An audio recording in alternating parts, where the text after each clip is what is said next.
ভালো থেকো তুমি। জীবনে কত মানুষ এসেছে, কত মানুষ চলে গেছে, তবু কখনো কারোর জন্য চোখের পানি জমেনি। তোমার কথা মনে হতেই কেন জানি চোখের কোণে পানি জমে আছে।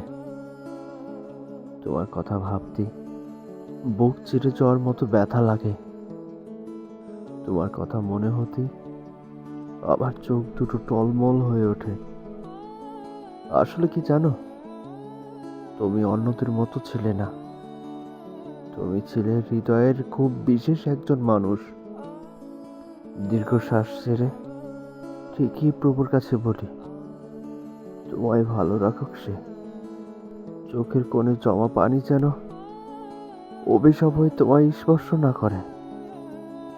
ভালো থেকো তুমি, নতুন কোনো শহরে, নতুন কারো বুকে, নতুন কারো মায়া।